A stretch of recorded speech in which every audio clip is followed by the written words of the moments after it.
Hoy, No hay nadie, ¿verdad? Tenés que esperar. hola, bueno, hoy tuvimos un probleminha aquí con las redes y toda esa cosa que está aconteciendo muchas veces, ¿no? Vamos a ver si conseguimos reanudar esta fala, ¿no? Charla. Fazer resumo. No, una charla, estar falando. Que hagas un resumen de lo que hablaste, Diego. No, eu não sei onde que se cortou, este é o problema. Se alguém pode escrever aí onde que se cortou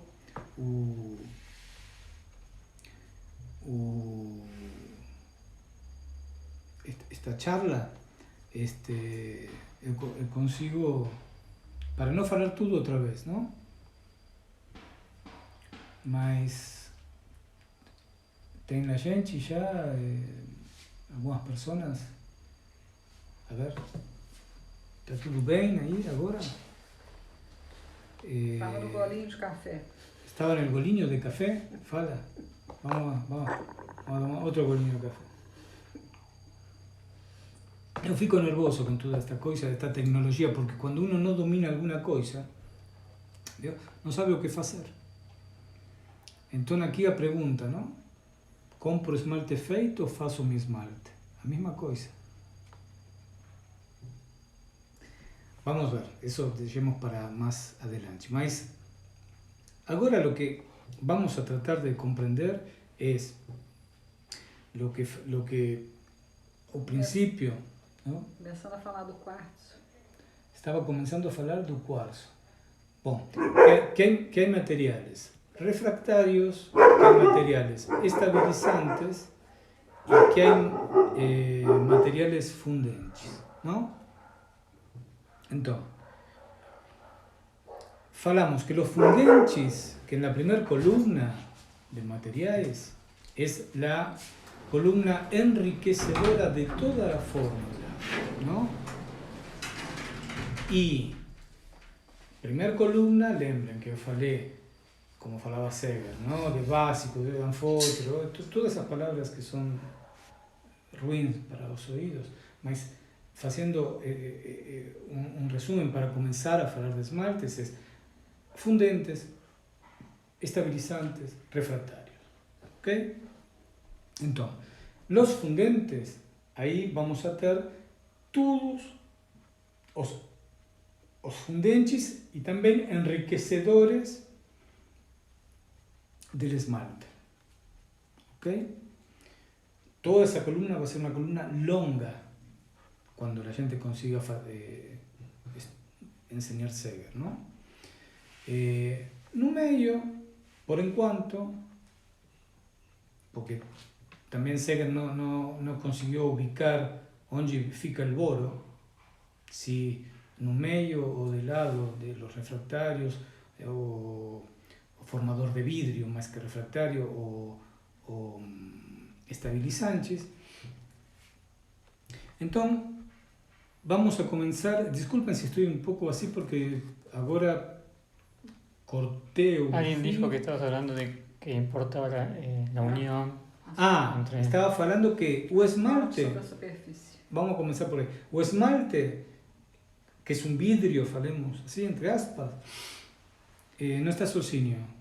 Está colocado, o esmalte está colocado en una base, ¿tá bom? Si la base no se comunica bien con esto de aquí encima, esto puede estar formulado por el príncipe no sé, de Alaska, falemos. Mas si esto no coincide con esto, o esmalte va a ficar ruim, mas no porque el esmalte esté ya mal, sino que no se enlaza bien con la argila. ¿Tá bom? Hay un tema básico que es tensiones superficiales, se fala, ¿no? O sea, las duas têm que coincidir em expansão e encolhimento. Expansão e encolhimento. Desse jeito é que o esmalte não vai a craquelar, não vai a explodir, saltar. E depois deixaremos de lado o tema bolhas, pontinhos, isso para outro dia. Hoje só começamos com estas pautas que têm que estar bem fixas.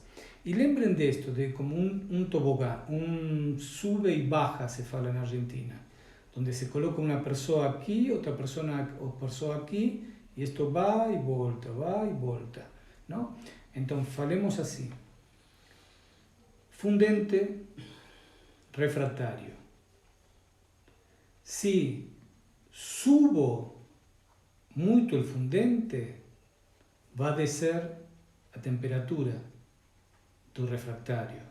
Se subo muito o refractário, muito ou pouco, vai descer em maior ou menor grau o fundente. Ou seja, se eu coloco mais material fundente, vai ser um esmalte de menor temperatura. Se coloco um material refratário, vai ser um esmalte de maior temperatura. Mas isso tem tudo um cálculo, não? Mas o mais importante é fazer uma boa base de esmalte. Um esmalte é, entre aspas, um vidro transparente e brilhoso. Isso é uma base.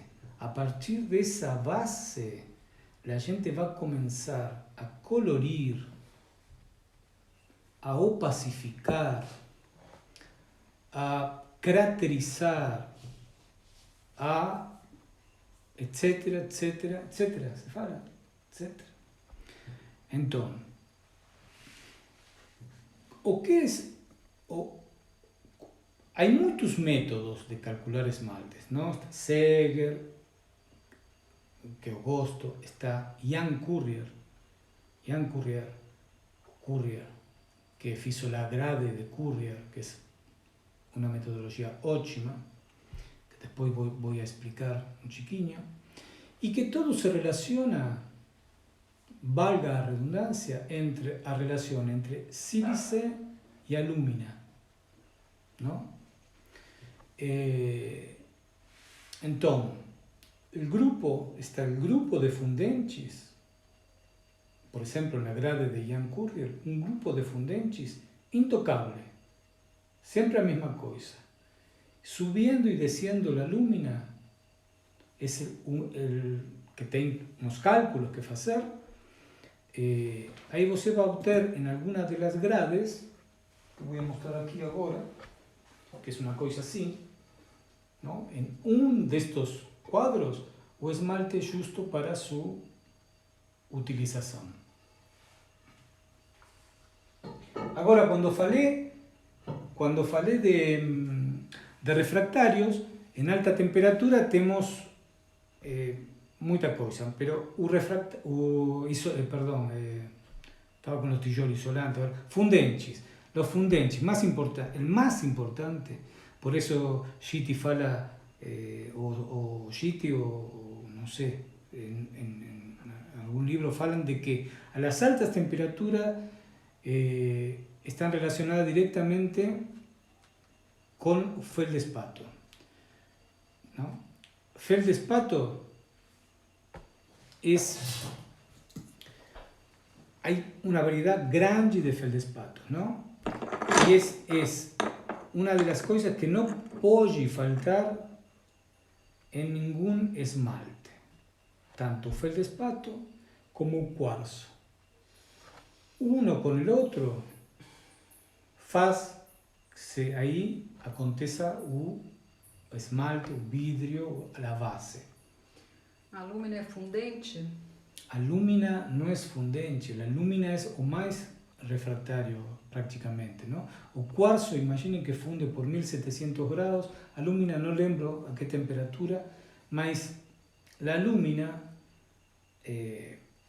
bom, começamos com essas perguntas, a lúmina no puede colocarse un esmalte como alúmina. Hay muy poucos esmalte en la bibliografía que yo tengo que você coloca un chiquinho de alúmina por fuera, como alúmina, ¿no? Duas razones. La alúmina sedimenta muito, va para baixo. Sedimenta muito, va para baixo. Sedimenta. Sedimenta muito, va para baixo.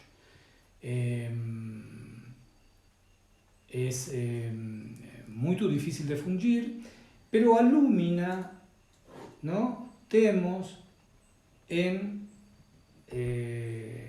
la argila, en el caulín, y tenemos también en el feldespato, ¿no? O sea, todos esos elementos tienen alúmina y sílice, entonces nos siempre tenemos que pegar esa sílice, por eso falei de un jeito fácil, ¿no? De esto, saber cuál es refractario y cuál es fundente, ¿no?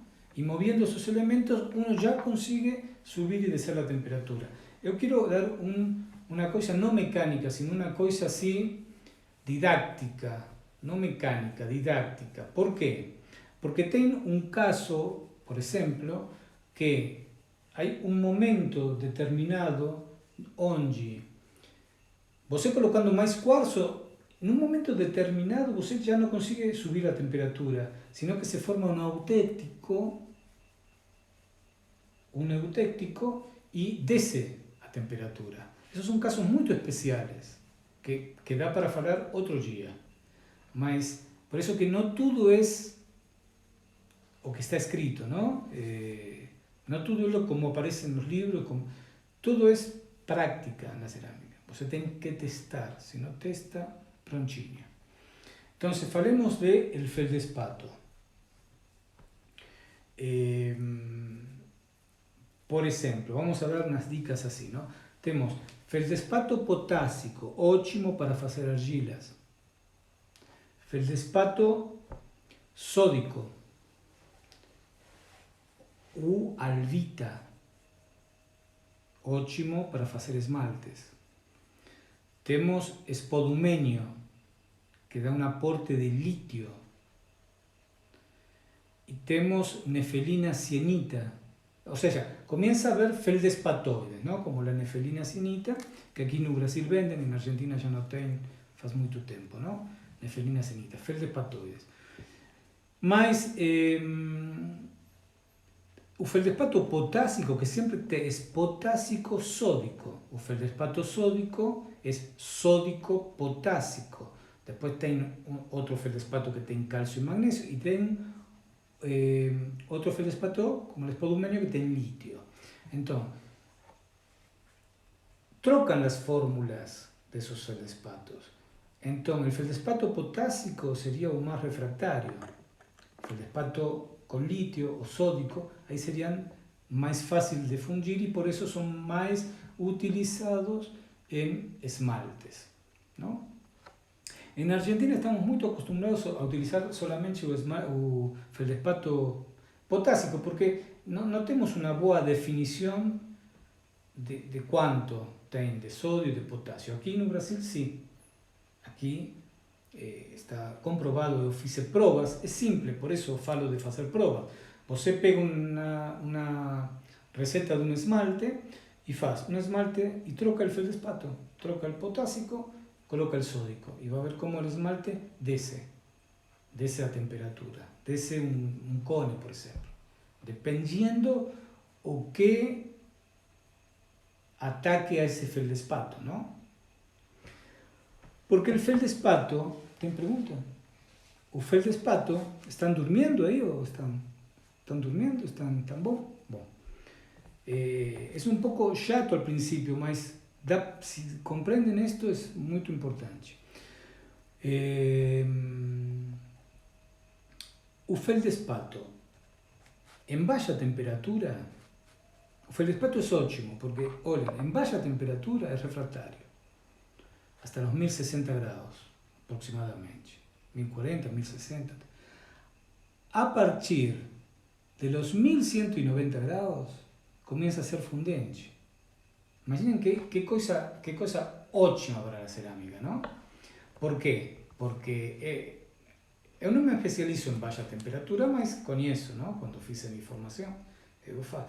Então, eu consigo colocar lítio, ou consigo colocar algum material, outro material, potássio, caso, o que seja, através do feldespato em baixa temperatura, mas não o utilizo como fundente. E mesmo assim, em baixa temperatura, consigo colocar com o feldespato sílice e consigo colocar alúmina, não? Isso é muito interessante. E também uma coisa muito, muito interessante é que em alta temperatura, uma vez que a gente atinge 1200 graus, 1190 graus, o feldespato tem uma curva ascendente, não? Uma curva de fusão, falemos, não? Começa, e quando começa a fundir aí por a temperatura que falei, 1170, 1190, que começa a fundir, começa devagar a fundir, não faz isto, pum, e cai. Como acontece em baixa temperatura, não com o feldespato, sino com o carbonato de cálcio, que funde a dolomita, carbonato de sódio, o que seja.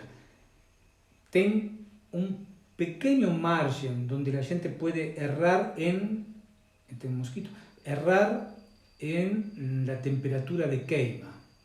Hoje está acontecendo tudo aqui. Na que inacreditável. Na temperatura de queima, não? Você em alta temperatura consegue se passar um cone e não acontece nada.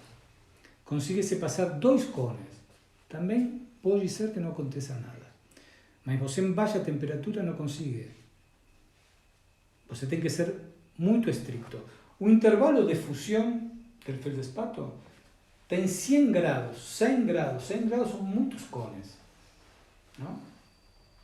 Então, olhem essa diferença importante, não? Tem uma colocação aqui, baixa temperatura tem ponto de fusão, alta temperatura tem um intervalo de fusão. Quem fala isso? Lúcia Lombardi. Você tem ponto, você tem ponto de fusão. Você também tem a maduração do esmalte e a fusão. Mas essa maduração do esmalte, onde madura, são 30 graus, 20, e depois funde. E o feldespato tem 100 graus, 110 graus. Madura e começa a fundir, mas mesmo assim a fusão é bem devagar, não? É devagar. Por isso que em alta temperatura você tem menos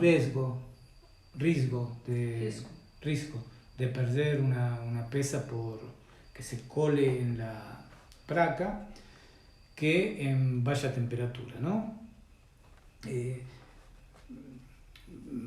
Por isso eu acho assim, não? Que a alta temperatura, se bem você gasta um chiquinho mais em combustível, acho que é mais como nobre, não? Essa coisa, não? Então, tem uma pergunta? Não. Depois, no meio está o estabilizante, que seria a argila ou o caulín, não? Estabilizantes. Estabilizantes, que é? Quando você tem um esmalte, por exemplo, de 1040 graus, estamos falando, eu vou falar de alta temperatura nesta semana, mas tenho que começar por um chiquinho falando também de baixa, não? Assim, o que acontece. Na baixa temperatura, você tem esse ponto, como falei, de fusão, que se o forno não funciona muito bom, prontinho, vai embora. Quando o esmalte chorreia, escorre, você que faz? Tem que estabilizar esse esmalte. Então, com certeza, você colocando 5, 6%, aí é onde falo que tem que fazer provas, vai conseguir estabilizar o esmalte. como aquí tenemos muy boas argilas, ¿no? Por ejemplo, a San Simón, que siempre falo, que es bem aluminosa, sílice y alúmina, van a hacer o que también. Que o esmalte fique en suspensión, ¿no? La argila, lembren que se utiliza más que el caolín, siendo que las dos formulaciones son idénticas, caolín y sílice y alúmina y argila son la misma cosa. Você sabe que la argila va a ser más flotativo o esmalte, va a demorar más en sedimentar. Y eso es una prueba muy fácil de hacer. Un día que vocês tengan tiempo de pasar por una química, compran un ácido que es touleno, se fala así, touleno. Vocês compren unos tubos de ensayo de vidrio y vocês colocan 1 gramo de caolín en el tubo de ensayo y colocan 10 mililitros, vocês anoten, 1 gramo por 10 mililitros de touleno. Algo que se fala touleno aqui? Tolueno. É altamente combustível, né? É altamente combustível, mas isso a gente não tem que inhalar e toda essa coisa, não? E tem que colocar uma cortice, porque danifica se você coloca borracha ou plástico para tampar. Então tampa e faz uma agitação. E olhem aí. E vai dar 2 coisas para vocês terem em seu laboratório. Va a dar un core y va a dar una decantación, ¿no? Una decantación. Te da, ¿no? ¿Se paró? Bueno, no se puede. Yo no puedo hablar así. Tranquilo.